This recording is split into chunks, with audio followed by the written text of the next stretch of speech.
Good morning, everyone. It's Joker, and today we are back with another slime video. And it is now time to attempt Inferno 3. Well, attempt being, past tense, right? We have already cleared Inferno 3, so I've got a few teams that can do it. I've got two teams for this video that are not, the Idols or Vengeance and just cheesing it. So I wanted to get two semi-realistic teams that can actually clear Inferno 3. But this stage can be pretty brutal. So Triya has the most health, 780k. She gives herself guard. Everyone has magic resistance. And then she also, if someone dies or gets very low, she gives them a continuous heal for 5 turns. So that is important. Milim seals 80-point skills on turn 4. So if you're bringing a team with a bunch of big-time buffs, they cannot be on the front line turn 4 going into turn 5, because they will be sealed and you won't be able to use it for 5 turns, and in which case you're just going to die after 5 more turns.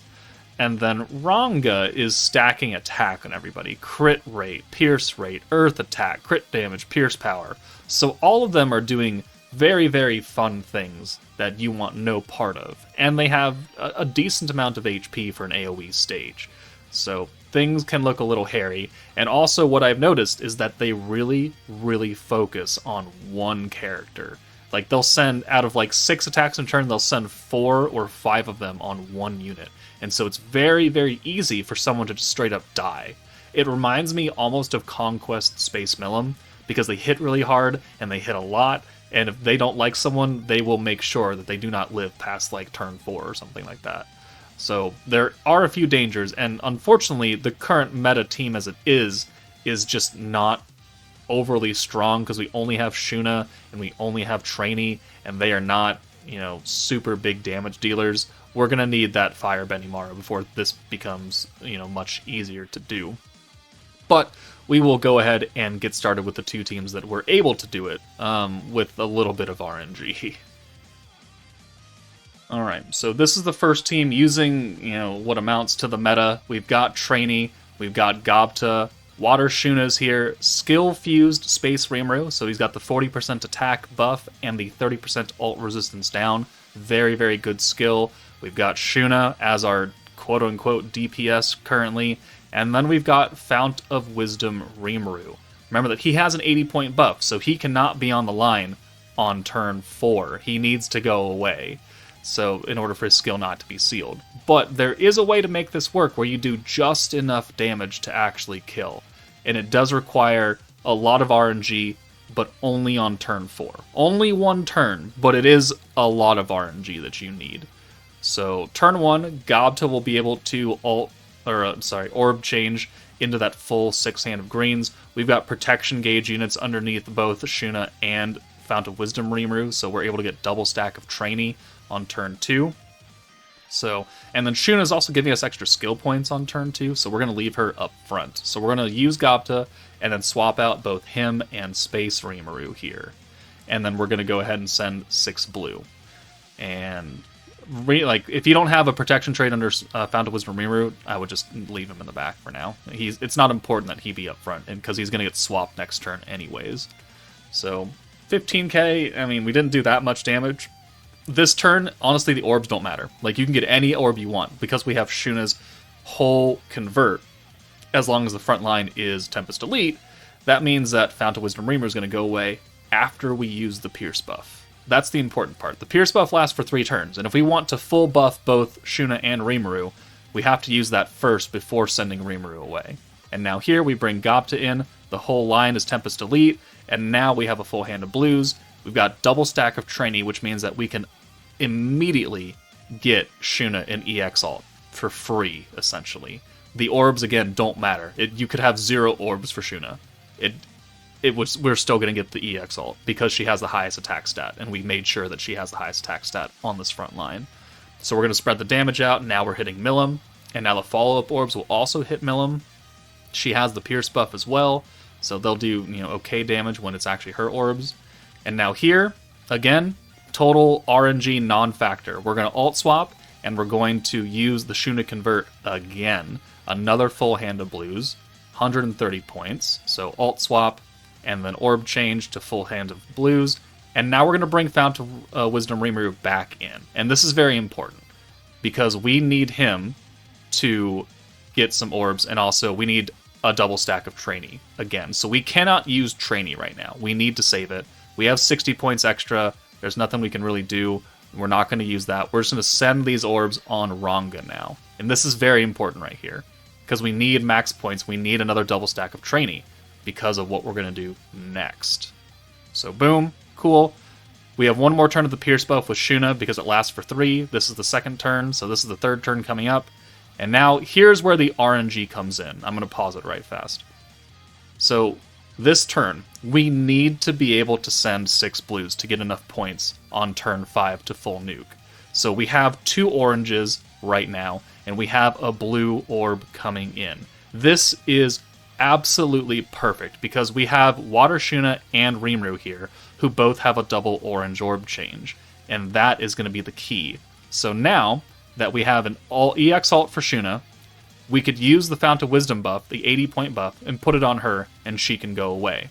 And now what that does is that now ensures that the highest attacking unit on this line is now Fount of Wisdom Rimuru, and we have a double Shuna, or double trainee, sorry. So we're going to orb change with Rimuru. He already has the Pierce and the physical buff now. We're going to give him an EX alt for free with trainee, and then he's going to go away. That way we can hold the Pierce and we can hold the physical buff on both of our EX units. He's not sealed, and even if he is sealed, it doesn't matter because Shuna already has the buff on. And then we bring Shuna in, and we have enough points to use the defense skill here. So which means that we're less likely to die. Shuna could still very well die if everyone targeted her, but the odds of that are low, but not super high. But this ensures we have 100 points, plus the 30 we're going to get from trainee next turn. We have a trainee protection gauge, which means we can get the follow-up orbs on the nuke. And then we're doing chip damage to trainee, or Trya, sorry. And now, as long as we have the correct orbs, which we do, I mean, that's a perfect hand right there. That is actually the most perfect hand I could have ever seen. What we can do is we can use the alt buff with Shuna, because it applies to the back line first, and then she can go away. And then Gobta doesn't matter. His usefulness is done. So alt buff, the water resistance down, doesn't matter. But now we can bring Shuna in for Gobta since he has the most orbs. And we can bring Fount of Wisdom Rimuru in for that one Shuna orb. Boom. And now we have a full 6 send. And we have enough points to now use the attack buff and the alt resistance down skill. We have the follow-up attacks. We have a 6 orb send. We have 2 fully buffed EX alts here. Even though Rimuru isn't type advantage or on the team, he's still going to do decent damage because of just how much buffs we have. And we're going to send. And Rimuru does 222. Alright, fine, fair. Shuna does 366, and they're very, very low now. And now the 200% orb comes in, and I believe that kills Trya. Yeah, and now we have the follow-up orbs. So Rimuru's follow-up does 66k and is able to actually clear the field. And if it didn't, then we would have had Shuna's much stronger follow-up AoE come in and do like 120 or something like that. And that would have definitely cleared the field. So there is the team. You do need a lot of things to go right, but you know, if you manage to pull Shuna and you manage to pull Trya, you know, you're free to play. You're very old. You're from the beginning of the game. If he isn't skill fused, like if you don't have a level 100 Space Rimuru, maybe things won't go quite as well. I don't know if you'll be able to actually kill on turn 5 with that, even with the extra follow-ups. You will have to tell me, I guess, because I can't unskill fuse him. And then Fount of Wisdom Rimuru is exactly 1 year old, so maybe you've pulled him, maybe you haven't. But this team can clear Inferno 3 with a little bit of luck. Alright, the next team is a team that I actually used for the EX2 video, but we discovered that it is good enough to run in Inferno. You just, you're not going to get it done in 4 or 5 turns, because they have so much more health. So we are running the Konosuba Rimuru Protector for the extra alt gauge. Albus and Rimuru are here for their orb changing and their big time buffs, but remember that on turn 4, both of them need to be in the back to avoid that 80-point seal. Trainee is here to help with orb changing and a little bit of ult rushing if we need to.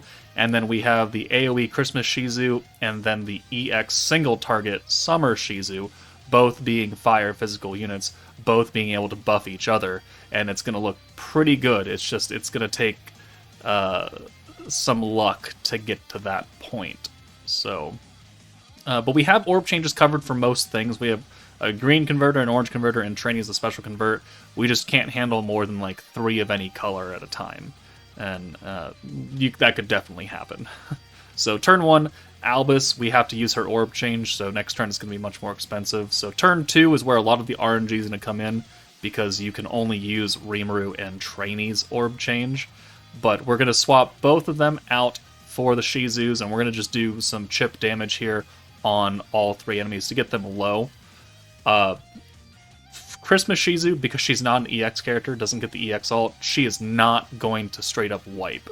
And thankfully, turn 2, we got exactly what we needed. We got a Rimuru and a Trainee convert, so that's very good. But back on point, Christmas Shizu is just not strong enough to wipe by herself. So we're going to need that AoE, we're going to need the single target ult to finish up somebody, and then we're going to have to go a few extra turns after that, because we just need more damage that we're not really getting.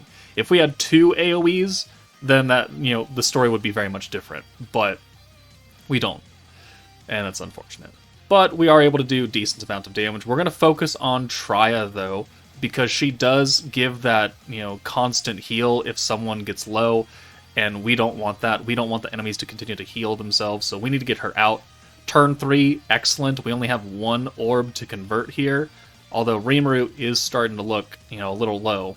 3 turns in, and he's almost halfway down his HP bar. It's not great, but we can use Traya's orb change here, convert that green, and then we can make a decision. Do we want to actually rush the ult here? Because it would give us 2 ults, essentially. It would give us the Shizu ult, the Summer Shizu, because she has the higher attack, and then the 3 orbs that we already have for Christmas Shizu, that would get her ult as well. And that's not really what I want to do, so we're going to forego that for now. And Christmas Shizu has an ult. Summer Shizu has the ult swap for 1 orb, so by getting Christmas Shizu's orb, we can get her out now. Like, she can go away. And then we can just focus on rushing the ult with Summer Shizu, and we'll be pretty safe. So here, we're going to convert, we're going to ult swap that away, we're then going to ult rush, we're going to use the weakness strike because it lasts for multiple turns, and we'll use the AoE debuff plus pierce power, because we're going to have pierce from Albus. And here, both Rimuru and Albus are in the back, right? They cannot be up front on this turn, otherwise they will get that big time seal, so we have to run it. And that's why I didn't want to rush the ult the previous turn, because then we would have had 2 ults, and we would have had only 5 blues. So, gotta be, cognitive of what is happening in the future as well. We're going to spread this damage out onto Ranga. Alright, the guard was unfortunate. It is fine, though. And then next turn, we'll have the AoE ult, we'll have the single target ult, and we should have enough points to use the 2 big time buffs. So there's the seal right there. It does not hit the back line, thankfully. 300 points, so yep, perfect. We can swap Trainee out. We'll bring Rimuru in first because he has lower HP, and because we can use his buff and then get him out. So boom. And then we can bring in, we actually have enough points, I believe, to use the orb change as well. So there's that. Cool. We'll bring Albus in, and we'll use her buff. 80 points right there. 55, and we don't have enough for Albus's orb change, which is unfortunate because we really could have used that last Shizu orb to do some major damage.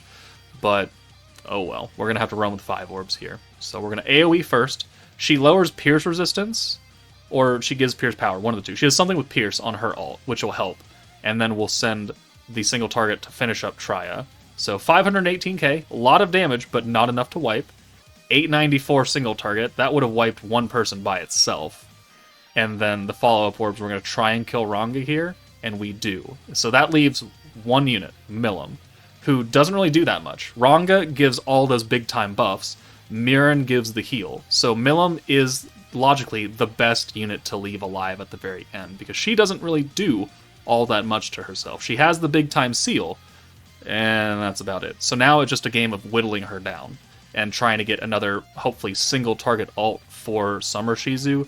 That way we can just straight up wipe her out, which we can probably get done here. So we have enough to full orb change here, so the Albus orb change will bring Rimuru in, and then we'll probably just leave Rimuru there. We'll swap Summer or Christmas Shizu out because she's low, and we're really trying to focus on the alt for Summer Shizu. Yeah, I think we can get the alt here with her. 1, 2, 3, 4. There we go. So yeah, we get the alt. We get a lot of points back, so we'll use the weakness strike again because it lasts for 2 turns. And this will just do good chip damage here, and it'll set us up well for the next turn, turn 8. And that's where we will end this video. So it does require a bit of RNG. Milim does hit a lot, though, so, I mean, Albus almost died, so that's not great. But we have 2 more stacks of Rimuru, so it's just extra alt gauge. We're back up to 300 points, which means we can use both of the big-time buffs again, because they're not sealed. And we'll be able to end this. So 100 points, 100 points. We could bring Christmas Shizu in for her buff as well, and, you know, we're essentially doing it over. But instead of Shizu doing like 864 or something, she's going to do quite a bit more. 1 million now. Perfect. So there we go. There are 2 teams that can clear Inferno 3 with, you know, the units available, the specific units to do it, and a little bit of luck. But those are the 2 blue teams. We'll come back. I'll have separate videos for the idols and the Vengeance team, because they can also get the job done, but they'll get their own separate videos because they're fun. But yeah, 2 teams. We don't have the main DPS for the meta yet, so once Benimaru, I assume, is going to be the DPS, comes out next week or something, it will make the first team much easier to do and easier to run. But that's it for me, guys. Take it easy, and I'll see you all later.